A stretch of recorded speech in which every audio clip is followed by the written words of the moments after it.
오늘 무술 이야기로 서론을 시작하려고 합니다. 현존하는 최강의 무술이 무엇인가라는 궁금증에 답을 찾은 프로그램이 있습니다. 내셔널 지오그래픽 채널의 파이트 사이언스입니다. 태권도, 쿵푸, 가라데, 무에타이, 검도, 주짓수 등 여러 무술의 고수들을 데리고 왔습니다. 그리고 이 무술을 하는 사람들을 서로 대결하게 했습니다. 누가 이겼을까요? 누가 1등을 먹었을까요? 태권도? 쿵푸? 가라데?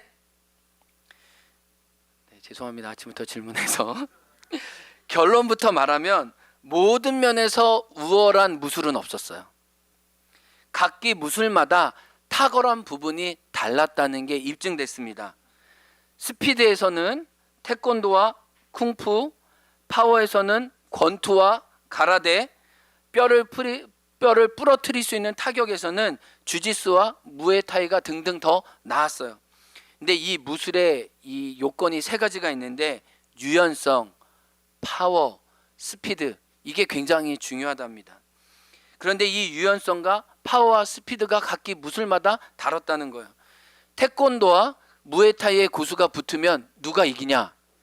알 수 없다는 거예요. 힘에서는 태권도가 더 우위지만 무에타이는 더 빠른 속도로 가볍게 날릴 수 있다는 거예요. 그래서 실제 출연한 고수들을 결투해 보니 승패는 그들의 무술에 달려있지 않고 고수들의 승패는 순식간에 결정되었다고 이야기를 하는 거예요. 그래서 결론은 이것이었습니다.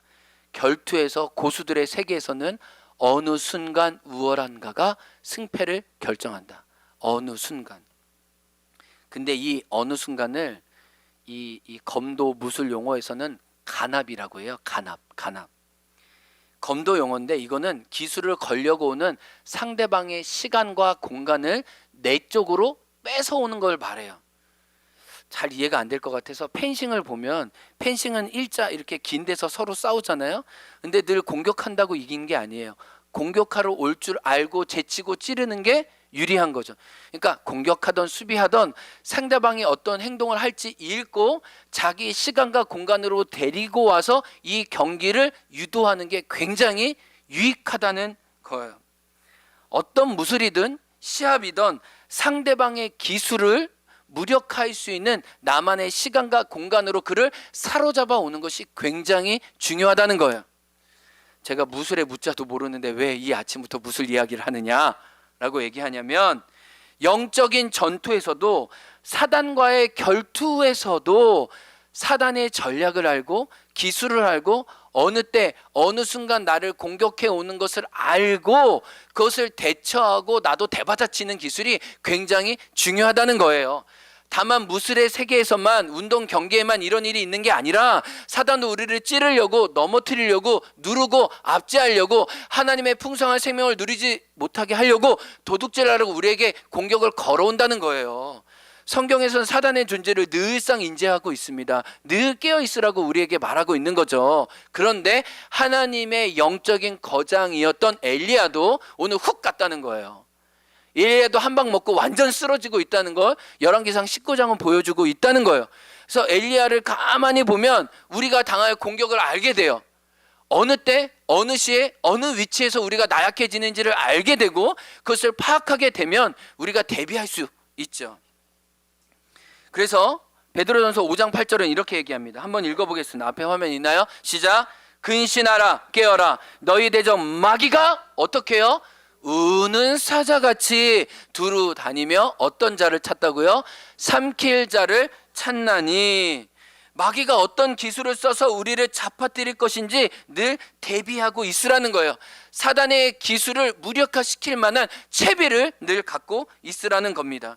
오늘 본문에 보면 엘리야와 이세벨의 전투가 나옵니다. 이 전투는 칼과 창으로 하는 육신적인 전투가 아니에요. 영적인 전투인데 이 영적인 전투에서 엘리야가 패했습니다. 승리의 깃발을 드는 것 같지만 이내 백기를 들고 광야로 도망가요. 엘리야는 무술의 대계처럼 간압을 잃어버리고 어느 순간 낙심하게 됩니다. 믿음이 없는 사람처럼 투덜대게 돼요. 2절 말씀 세 번역으로 한번 읽어보겠습니다. 시작. 그러자 이세벨은 엘리야에게 심부름꾼을 보내어 말하였다. 내가 예언자들을 죽였으니 나도 너를 죽이겠다. 내가 내일 이맘때까지 너를 죽이지 못하면 신들에게서 천벌을 달게 받겠다. 아니 그보다 더한 재앙이라도 그대로 받겠다. 이세벨의 죽이겠다라는 말에 엘리야는 뼛속까지 두려워집니다. 큰 충격을 받습니다. 그래서 북이스라엘 지나 남유다로, 남유다를 지나 남유다 끝에 브에세바로, 브에세바 끝을 지나서 아무도 가지 않은 광야로 들어와서 한 로덴 나무 아래 죽겠다고 하나님께 고백하고 있습니다. 여러분 알 수 있는 건 뭐예요? 이런 대단한 영적인 용장도 쫄 수 있다는 거예요. 여러분 놀랍지 않아요? 엘리야도 쪼니까 그들이 나를 죽이기 전에 내가 그냥 하나님께 죽임을 당하고 싶다고 고백하는 거예요. 제 생각은 이세벨은 기침만 했는데 엘리야는 그걸 받아서 폐렴에 걸린 것처럼 하나님 나 죽여주세요. 이런 양상 같아요. 질문할 수 있죠. 영적인 용장도 어느 순간 간압을 잃어버리면 한순간 넘어지는구나. 하나님의 말씀에 모든 걸 걸었던 엘리야도 여인의 한마디에 모든 게 훅 갈 수 있구나.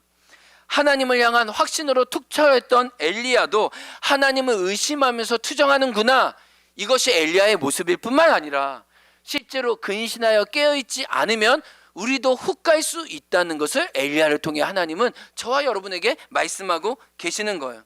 우리가 여기서 알 수 있는 것이 있습니다. 이세벨을 통해서 사단이 쓴 기술이 우리 삶에도 동일하게 걸려온다는 거예요. 오늘 본문은 크게 사단이 쓰는 두 가지 기술을 이야기하고 있어요. 첫 번째 사단이 사용하는 기술은 두려움의 펀치를 강력하게 날리는 거예요. 사단의 첫 번째 전술입니다. 두려움의 펀치를 저와 여러분에게 가져다 주는 거예요. 그래서 그 두려움을 우리 삶을 마비시키는 거예요. 1절 말씀을 읽어보겠습니다. 시작. 아합이 엘리야가 행한 모든 일과 그가 어떻게 모든 선지자를 칼로 죽였는지를 이세벨에게 말하니. 여러분 근데 이 앞에 화면 띄워주세요. 아합의 말이 맞는 것 같지만 틀렸어요. 엘리야가 한 일을 얘기했다고 하는데 여러분 엘리야가 한 일이 아니죠. 하나님이 하셨죠. 하나님이 주연이고 엘리야는 조연이에요. 한 영화에서 조연을 말하는 사람이 어디 있어요. 주연을 얘기해야죠. 주인공을 드러내야 되죠. 하나님이 행차하실 수 있도록 엘리야는 그냥 판만 깔아드린 거예요. 엘리야가 불을 내렸어요? 엘리야가 비를 내렸어요? 아니요. 내려달라고 요청한 거고 하나님은 거기에 응답하신 거예요. 열왕기상 18장 39절 볼까요? 앞에 화면이 있어요. 하늘에 불이 내렸을 때 모든 이스라엘 백성이 누가 한 줄 알았습니다. 읽어볼까? 시작. 모든 백성이 보고 엎드려 말하되 여호와 그는 하나님이시로다. 여호와 그는 하나님이시로다. 만군의 신들 외에, 만군의 신들은 아무것도 아니요 참 신인 여호와 하나님만이 우리의 주요 우리 이스라엘의 왕이신 것을 모든 백성들이 알고 고백했다. 근데 누구만 깨닫지 못했어요? 아합은 깨닫지 못했어요. 여러분 여기서 우리는 깨닫게 돼요. 세상은 하나님의 일을 보고도 하나님을 인정하지 않습니다. 하나님이 살아계시지 않으면 도저히 그런 일을 할 수 없음에도 불구하고 일부러 부인해요. 그리고 반쯤 이야기합니다. 그냥 그 사람이 어떤 실력으로 한 거지 사람에게 공을 돌립니다. 여러분 이게 세상이에요. 이게 아합의 영이에요. 아합의 보고에 이세벨은 어떻게 반응하죠? 겉으로는 무섭게 쏘아붙여요. 2절 한번 읽습니다. 시작. 내가 내일 이맘때에는 반드시 내 생명을 저 사람들 중 한 사람의 생명과 같게 하리라. 그렇지 아니하면 신들이 내게 벌 위에 벌을 내림이 마땅하니라. 여러분 근데 잘 보세요. 말은 이렇게 하지만은 실제로 행동은 아무것도 못하고 있어요. 이세벨도 쫄았어요. 보세요. 이세벨이 만약 엘리야를 죽이고 싶다면 지금 당장 죽일 수 있었어요. 엘리야가 멀리 있는 게 아니고요. 지금 왕과 같은 거리 이스라엘에 있거든요. 그래서 사로잡으려면 언제든지 사로잡을 수 있어요. 그리고 당장 처형할 수 있어요. 당장 군사와 군병을 해서 목을 댕가당 자를 수 있어요. 근데 그렇게 하고 있어요? 안 하고 있어요? 못 하고 있어요. 그리고 오늘 보면 성경에 뭐라고 하냐면 사신을 보냈다고 하는데 사신이 딱 한 명 단수예요. 만약에 힘도 있고 위력도 있고 막 두려워하지 않았다면 여러 군데를 가서 괘씸하다 이 사람을 잡아도 되는데 지금 아닌 거예요. 하나님의 살아계심을 이세벨도 듣고 안 거예요. 무서운 거예요. 근데 가만히 있지 못하고 분은하니까 사신 한 명 보내가지고 내가 너 가만히 두지 않을 거야 라고 말한 거예요. 실제로 이세벨은 움직이지 못하고 있다는 것을 알게 돼요. 지금 당장 답으면 되는 걸 내일 다시 오겠다 말하는 건 그의 두려움에 유보된 상황을 알 수 있어요. 이세벨은 위협했지 그 위협의 실제가 진짜 나타난 것이 아니었어요. 또 이세벨은 신들이 내게 벌을 내린다고 했는데, 여러분 그 신들이 바알과 아사랴잖아요. 근데 열왕기상 18장에 그 신들이 아무 힘이 없는 종이 호랑이라는 거 이미 드러났잖아요. 그 신들에게 벌을 받을 게 뭐가 있어요? 여러분 생각해 보세요. 바나나 껍질로 아이들에게 매를 때린다고 생각해 보세요. 그게 매가 맞아져요, 안 맞아요? 바알과 아세라 지금 다 죽었잖아요. 아무 신도 아니라고 하는데 이세벨이 그 신을 뭐 두려워한들 그 힘의 작용이, 그 신들의 작용이 자기에게 있겠어요? 무용지물이죠. 아무것도 아닌 거죠. 그냥 말만 내뱉는 거예요. 근데 그 말의 헛기침에 완전히 두려워 떠는 엘리야를 보게 됩니다. 그러면 우리는 사단이 쓰는 두려움에 대해서 어떻게 이길 수 있느냐는 거예요. 우리 마음의 간압을 우리가 사단에게 끌려가는 게 아니라 우리 쪽으로 사단을 굴복시킬 수 있느냐는 거예요. 너무 진리는 단순해요. 따라합니다. 하나님의 돌보심을 확신하라. 우리 옆에 있는 분에게 두 분씩 하나님의 돌보심을 확신하십시오. 인사하겠습니다. 시작. 아멘. 우리 말씀 읽어보겠습니다. 베드로전서 5장 7절 말씀 읽어보겠습니다. 시작. 너희 염려를 다 주께 맡기라. 이는 그가 너희를 돌보심이라. 여러분 8절을 보면 우는 사자와 같이 마귀가 우리를 집어삼키려고 하는데 그 앞뒤 말씀에 뭐가 있냐면 사단의 이 괴계를 이길 수 있는 하나님의 확신이 나와요. 뭐냐면 하나님이 우리 한 사람 한 사람을 돌보신다는 거예요. 그리고 하나님이 돌보신다는 걸 기억하면서 오늘 나의 삶에서 주장하는 게 믿음을 굳세게 하라는 것이에요. 사단은 여전히 공격하지만 그것을 막아서는 건 하나님의 돌보심의 믿음으로 오늘의 자리에서 일어나 서는 것이에요. 마귀는 두려움의 펀치를 우리에게 날릴 때 우리는 그때마다 주님의 돌보심을 애써서 기억하는 게 필요해요. 그래서 하나님은 이스라엘 백성에게 자꾸 막 길갈에서 뭐마다 돌을 세우고 기억하고 찬양하고 이야기를 전하고 막 문설주에 뭐를 쓰고 이렇게 자꾸 말하는 게 기억하는 장치들을 계속해서 말하는 거예요. 우리가 목장으로 모이고 예배 때마다 모이고 서로 삶에서 모일 때 도전과 은혜와 간증과 이야기를 나누는 것은 끊임없이 하나님이 우리를 돌보신다는 걸 서로에게 자극해 주기 위해서예요. 열왕기상 17장 1절 말씀 보겠습니다. 이게 성경에서 나오는 엘리야의 첫 번째 등장이에요. 엘리야가 얼마나 어떻게 보면 하나님 앞에 담대했는지 알려주는 본문이에요. 한번 읽어보겠습니다. 시작. 길르앗에 우거하는 자 중에 디셉 사람 엘리야가 아합에게 말하되 내가 섬기는 이스라엘의 하나님 여호와께서 살아계심을 두고 맹세하노니 내 말이 없으면 수년 동안 비도 있지 아니하리라 하니라. 여러분 뭐예요? 엘리야는 무명의 사람, 디셉 사람이 지난주에 얘기했잖아요. 촌 사람이었어요. 근데 그가 하나님의 부름을 받고 그가 누구랑 맞짱 뜹니까? 그 당시 북이스라엘 가장 높은 왕에게 찾아가서 아합에게 얘기합니다. 이제 내 말이 아니면 이 땅에는 비도 이슬도 내리지 않을 겁니다. 여러분 얼마나 무모하지만 얼마나 큰 확신에 차 있어요. 그리고 이 말을 하고 난 다음에 하나님은 그를 어디에 숨기십니까? 그리시네가에 숨기세요. 그리시네가에 숨으시면서 하나님은 어떻게 해요? 먹을 양식이 없으니까 그리시네가가 마를 때까지 하나님은 누구를 사용하세요? 까마귀를 보내세요.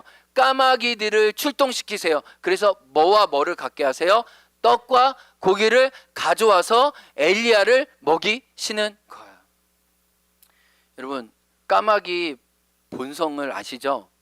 까마귀는요 먹을 게 있으면 바로 출동해요. 양보가 없습니다. 배려가 없습니다. 사람이라고 봐주지 않아요. 여러분 한라산에도 유명한 까마귀 아시죠? 여러분 한라산에 올라갔다가 도시락 피면 어떻게 되는지 아시죠? 바로 까마귀가 그냥 산길자를 타듯이 바로, 제가 2014년인가 4년에 우리 예린이 하일이 어릴 때 저희 어머니 아버님하고 도시락 싸들고 영실 코스 갔다가 첫 번째 휴게실에서 야 멋있게 도시락을 폈다가 그냥 까마귀가 우르르 와가지고 그 자리로 무서워서 내려왔잖아요. 까마귀 때문에 한라산은 못 올라가겠다. 울며 두루 삼킬자를 짰는 까마귀. 근데 성경에 딱 한 명이 여러 마리 자기의 본성을 거스린 까마귀가 나와요. 어떤 까마귀예요? 그리시네가에 떡과 고기를 가져다 준 까마귀. 하나님 말씀하시는 거야. 내가 떡과 고기 너에게 시킬 테니까 날아가라. 까마귀가 먹고 싶은 걸 참았을까 안 참았을까요? 그 고기를. 그 빵을 참았을까 안 참았을까? 이렇게 생길래 나 이러다 주님께 죽어. 다시 토해내. 이렇게 해가지고 갖고 하지 않았을까? 자기 본성으로는 이거 삼켜야 되잖아요. 먹어야 되잖아요. 얼마나 고기가 맛있겠어요. 고농축이었겠어요. 얼마나 향기로운 것이겠어요. 그걸 삼킬 수 있음에도 불구하고 하나님 수많은 까마귀들을 통해 먹이신 거예요. 입히신 거예요. 하나님은 새들도 자기의 종으로 부리셨음을 말씀하셨어요. 하나님은 엘리야가 첫 번째 아합과 맞짱 뜰 때부터 그를 돌보아 주시기로 결정했어요. 신비한 방법으로. 근데 시냇가에 물이 마르니까 하나님은 누구에게 보내세요? 사르밧 과부에게 보내셨잖아요. 사르밧 과부는 가장 이스라엘에서도 가난한 사람 중에 가난한 사람이야. 돌봄을 받지 못한 사람이서 그는 각오합니다. 엘리야가 찾아갔을 때 이야기합니다. 어떻게 해요? 나 이거 한 움큼 가루와 기름 있는데 이거 먹고 이제 죽으려고요. 근데 엘리야가 하나님의 말씀 따라 그걸 내게 베풀라 라고 얘기를 합니다. 열왕기상 17장 16절 말씀 한번 읽어보겠습니다. 시작. 여호와께서 엘리야를 통하여 하신 말씀과 같이 통의 가루가 떨어지지 아니하고 병의 기름이 없어지지 아니하니라. 아멘. 여러분 보세요. 엘리야가 무모해 보이지만 하나님 앞에 섰을 때 하나님은 그의 필요를 신비한 방식으로, 세상이 이해할 수 없는 방식으로, 그러나 하나님이 혁혁하게 당신의 능력으로 엘리야를 먹이시고 책임지고 계심을 여러 차례 보이셨어요. 이렇게 3년 6개월 동안 당신의 사람을 준비시키고 계셨던 거예요. 그런데요, 이세벨의 손에 엘리야가 달려 있다고요? 3년 반 동안 하나님의 은혜로 살았는데요, 하나님의 까마귀와 한 과부의 손을 통해 하나님의 자기를 먹이시고 입히셨는데요, 이런 것들을 매일마다 기적을 경험했는데요, 아침에 일어나면 없던 밀가루가 가고 없던 기름병이 생겼는데요, 그 매일마다 이러한 양식을 먹었는데요, 그 하나님의 돌보심이 없다고요? 이세벨의 손에 자기의 생명이 있다고요? 아니요. 하나님의 손에 자기의 생명이 있다는 걸 3년 6개월 동안 그는 보았잖아요. 누렸잖아요. 여러분 잘 보세요. 엘리야의 두려움은 하나님을 향한 불신에서 기억된 거예요. 하나님의 돌보심을 기억하지 못한 데서 오는 거예요. 여러분, 우리의 두려움은 어디서 오는 거예요? 그 두려움의 실체가 진짜 있어서 우리가 두려운 게 아니에요. 하나님의 선하심과 신실하심을 기억하지 못했기 때문이에요. 주의 사랑을, 주의 선하심을 우리가 묵상하기보다 사단이 준 기술에 우리가 마음을 쏟아버렸기 때문인 거예요. 오늘 열왕기상 19장은 분명히 이야기해 줍니다. 두려움은 정당한 반응이 아니라는 거예요. 따라합니다. 두려움은 하나님을 향한 불신앙이다. 성경은 너무 솔직하게 보여주고 있어요. 물론 하나님은 엘리야를 살리세요, 어루만지세요, 위로하세요. 그건 분명히 맞는 사실은. 그런데 한 가지 분명한 것은 엘리야의 이 불신앙의 태도가 두려움에 엄습하게 스스로 두려움을 취했다는 거예요. 사랑하는 성도 여러분, 사단이 여러분과 저에게도 기술을 겁니다. 두려움을 가져다 줍니다. 미래에 대한 염려를 줍니다. 그 덫에 걸리면 안 되죠. 하나님이 돌보셨던 기억을 끊임없이 재생할 때야 우리는 사단의 불화살을 믿음의 방패로 막아설 수 있어요. 그래서 기억하셔야 돼요. 엘리야를 살리셨던 그리시네가와 사르밧 과부가 여러분의 삶에도 있어요. 아멘. 도저히 살 수 없을 것 같아 하나님이 먹이시고 입히셨던 그리시네가를 여러분이 기억하시고 그걸 여러분의 삶의 이정표로 남기셔야 돼요. 그래서 믿음이 흔들릴 때마다, 두려움이 몰려올 때마다 내가 어떻게 까마귀를 통해 공급받았지, 그리고 여러분의 삶에 때를 따라 돕는 은혜, 사르밧 과부가 여러분의 삶에 어떻게 있었는지 기억해 보라는 거예요. 말도 안 되는 방식으로, 세상이 이해할 수 없는 방식이지만 하나님의 돌보심이 여러분을 어떻게 채웠는지 보라는 거예요. 그리고 여러분의 이런 그리시네가와 사르밧 과부의 이야기가 많이 채워지면 그 이야기가 여러분의 목장 식구와 여러분의 자녀와 여러분의 이웃들에게 흘러가서 그들이 그 믿음을 가지고 하나님이 오늘도 나에게 까마귀를 예비하시는 거지, 하나님이 그리시네가로 나를 인도하시겠지, 하나님이 예비하지 못한 정말 작은 사람 사르밧 과부를 통해 나를 공개하시고 그 은혜의 흔적으로 나를 살게 하시겠지, 이런 이야기가 여러분의 자녀에게도 흘러가는 거예요. 많은 분들이 이제 들락날락센터에 진짜 오고 계세요. 정말 요즘에는 갑자기 전화가, 어느 목사님 오시겠다고 해서 막 하루 종일 막 영전하고 막 그분들하고 막 대화 나누고 이래요.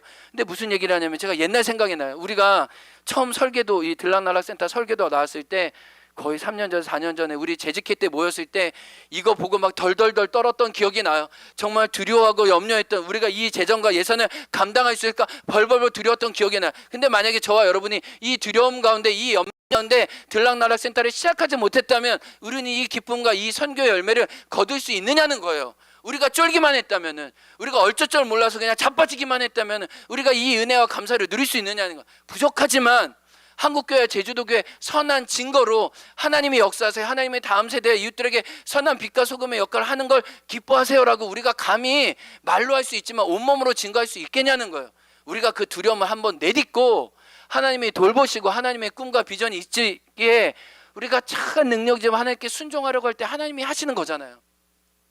들락날락센터 이 건축 이후에 오신 성도님들은 제가 이게 교회 이게 다 건축하고 온 다음에 보태지 못해서 죄송해요, 이런 얘기를 하시는 분들이 있어요. 염려 마세요. 우리에게는 빚이 5억 이상이 있어요. 걱정하지 마세요, 여러분. 여러분의 몫은 다 준비됐어. 뭐 믿음의 선배만 한 게 아니라 뒤따라온 분이 다 해야 돼. 우리가 이제 1,000만 원씩 모이면 또 갚고 갔거든요. 지금 건축원금 또 650만 원 모였어. 이제 몇 개월 오면 또 1,000만 원씩 갚고 가. 여러분, 갚아가는 재미도 크지 않나요? 싫다 이거예요, 여러분. 그런 기쁨이 있지 않나요? 그런 기쁨이 있어요. 그리고 저는 믿어요. 하나님, 우리가 순종하고 하나님 뜻을 잘 받들다 보면 하나님도 이것 하라고 시킬 거야. 그럼 우리는 기억해야 돼. 행옥교회가 어떻게 73년 동안 왔지? 이 아무것도 없는 데서 이 2억짜리 이 예배당 건축이 어떻게 됐지? 들락날락센터 13억짜리 건축이 어떻게 됐지? 이거는 사람의 계산으로는 되지 않는 거지. 근데 사단은 늘 우리에게 두려움을 우리 칠 거예요. 펀치를 날릴 거예요. 그때 우리는 우리만의 그리시네가와 우리만의 사르밧 과부들이 얼마나 수천이고 수만이는지 기억하는 거야. 아멘. 그래야 우리가 하나님의 돌보심을 확신해야 어느 자리든지 쓸 수 있어요.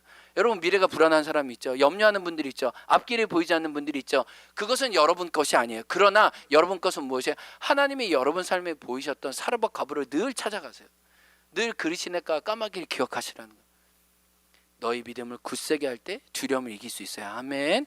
옆에 있는 분들, 하나님의 돌보심을 기억하십시오. 아멘. 두 번째, 사단이 사용하는 기술이 있어요. 너무 좋아요. 네, 사단이 사용하는 두 번째 기술은, 첫 번째는 두려움이에요. 근데 우리가 하나님의 돌보심을 이걸 막아서는 거죠. 두 번째 기술은 지금 당장이라는 조급함의 안다리로 우리를 넘어뜨려요. 따라합니다. 지금 당장이라는 조급함. 따라합니다. 조급함을 경계합시다. 3절 말씀 읽겠습니다. 3절 시작. 그가 이 형편을 보고 일어나 자기의 생명을 위해 도망하여 유다에 속한 브에세바에 이르러 자기의 사안을 그곳에 머물게 하고, 이 3절 앞절이 키포인트인데 히브리 성경을 보면 이 형편을 보고 해서 이 형편이란 말은 없고 보고 일어나 도망했다. 라, 쿰, 하락 이렇게만 나와요. 라 봤다는 말이에요. 그럼 도대체 뭐를 봤다는 거예요? 이 구약은 생략돼 있잖아요. 뭐를 봤다는 거예요? 이스라엘 백성이 하나도 변하지 않은 걸 보았다는 거예요. 아합과 이세발이 하나님의 전능하시기나 능력을 보고도 회개할 마음이 전혀 없었다는 거예요. 아니, 이 전투가 끝나면 이제 이스라엘 모두가 주님께 돌아와서 밭이 기경되어서 오라 우리가 여호와께 돌아가자, 하나님을 섬기자 할 줄 알았는데 그때뿐이고 상황은 그대로예요. 형편은 그대로예요. 모든 게 리셋됐어요. 이러니까 엄청난 충격을 받은 거예요. 자기는 불이 내리고 비가 내리면 이제 모든 것이 끝이고 하나님 나라로 회복될 줄 알았는데 불과 비가 내린 건 분명하지만 사람들의 마음은 여전히 그대로였어요. 그러니까 목숨 걸고 싸웠는데 모든 게 변하지 않자 제자리이자 낙심한 거예요. 지금 당장 변화가 없자 조급함에 시리에 빠진 것입니다. 성경에서는 선을 행하다가 기다리는 인내의 시간이 반드시 우리에게 필요하다는 거예요. 갈라디아서 6장 9절 읽겠습니다. 시작. 우리가 선을 행하되 낙심하지 말지니 포기하지 아니하면 때가 이름에 거두리라. 근데 여기서 이 말하는 때는요, 여러분 아시잖아요. 때는 두 가지 때가 있어요. 하나는 크로노스가 있고 하나는 카이로스가 있는데 오늘 본문에 보면은 이 때는 하나님의 때예요. 하나님의 카이로스, 인간적인 크로노스, 연대기적인 시간이 아니라 하나님의 때, 하나님의 타이밍에, 하나님의 기한에 딱 이때 문이 열리는 때가 있다는 그때까지는 뭐예요? 우리는 선을 행하다가 뭐 하지 말라는 거예요? 낙심하지 말라는 거예요. 피곤하지 말라는 거예요. 약해지지 말라는 거예요. 하나님의 신실한 그분의 때에 문을 여시는 날이 있을 거라고 얘기하는 거예요. 제가 엘리야를 연구하면서 깜짝 놀란 게 있어요. 뭐냐면은 엘리야가 물론 출신이 비춰내고 아무런 조건이 없었지만 하나님이 엘리야를 사용하실 수밖에 없는 이유가 있었어요. 엘리야는요, 하나님 말씀 무조건 순종했어요. 따지지 않았어요. 재지 않았어요. 뭐 기드원처럼 하나님 제가 뭐 약한 자인데 제가 뭐 말을 못하는 자인데 어떻게 합니까? 이런 아예 변명이나 핑계가 하나도 없어. 그냥 말씀하시면 즉각 순종이야. 그러니까 여러분, 하나님께 사용받고 이쁨 받는 사람은 많이 따지지 않아요. 많이 재지 않아요. 그냥 주님이 원하시면 그냥 단순하게 반응해요. 그래서 엘리야의 모든 기록을 보면 그 말씀 앞에 자기 자신을 철저히 드린 것밖에 없어요. 비가 없을 것이다 라고 예언하면 비가 없을 것이라고 얘기하고, 3년 지나서 이제 비가 있을 것이다 얘기하면 비가 있을 거고, 하나님이 그리시네가에 가라면 그리시네가에 가고, 하나님이 사르밧가보에게 가면 사르밧가보에 가고, 그의 모든 다 행동은 하나님의 말씀에 근거했어요. 심플했어요. 그런데요, 오늘 본문에서 엘리야의 실수는 무엇이에요? 하나님의 크신 역사를 이루고 난 다음에 하나님이 시키지 않았는데 그가 남유다로 도망하고 사막으로 도망하고 광야로 내빼짐을 당했다는 거예요. 주님을 향한 열정은 귀한 것이지만 반드시 시간의 검증을 거쳐야 하고 하나님의 때를 기다려야 했는데 그때가 당신의 조급함으로 이때가 아닐까라고 착각한 거예요. 여러분 기억하세요. 우리의 정열과 우리의 순종은 시간의 검증을 거쳐야 되는 거예요. 예수님도 인내를 통해 하나님의 뜻을 온전히 받으셨던 것처럼 우리가 선을 행하되 낙심하지 않으려면 반드시 하나님의 때를 기다리면서 하나님이 우리를 성숙시키시는 시간의 검증을 통과해야 되는, 따라합시다. 시간의 검증을 통과합시다. 그 조급함에 자기가 넘어진 거예요. 하나님은 엘리야에게 순종하는 것만 요구하셨지 그 이후의 변화는 누구의 손에 달린 거예요? 주님의 손에 달린 거예요. 저와 여러분, 저도 마찬가지로 우리 조급할 필요 없어요. 급할 필요 없어요. 하나님이 지금 아니고 조금 늦게 움직이시는 것 같지만 늦게 움직이시는 게 더 좋은 거예요. 보세요. 죽은 나사로를 살리셨을 때 그가 그냥 대충 병들 때 살리신 게 더 은혜로웠어요? 그가 완전히 꼬그락 죽고 난 다음에 살린 게 더 좋았어요? 하나님의 때는 늦은 것 같지만 하나님의 카이로스는 정확해요. 아멘. 여러분, 주님이 조금 늦은 것 같지만 하나님의 찾아오시면 분명해요. 우리에게 더 좋은 거예요. 더 아름다운 거예요. 아멘. 그래서 우리는 시간의 검증을 기다려야 돼. 인내해야 돼. 주님의 시간에 주님의 뜻 이루어질 걸 믿으시기 바랍니다. 아멘. 말씀을 마칩니다. 여러분, 사단은 우리에게 두 가지 기술을 걸어옵니다. 두려움과 조급함 속에 우리 마음의 가난을 뺏기려고 해요. 사단이 기술을 겁니다. 여러분, 먹히지 마십시오. 놀라지 마십시오. 쫄지 마십시오. 아멘. 주님이 돌보십니다. 아멘. 주님이 먹이십니다. 아멘. 주님이 우리를 놓지 않으십니다. 주님의 뜻에 주님의 방법대로 이루어질 것입니다. 영적인 싸움에서 날마다 승리하시는 하나님의 백성 되시게 주의 이름으로 축복합니다. 우리 찬양하면서 하나님께 나아가겠습니다. 세상 소망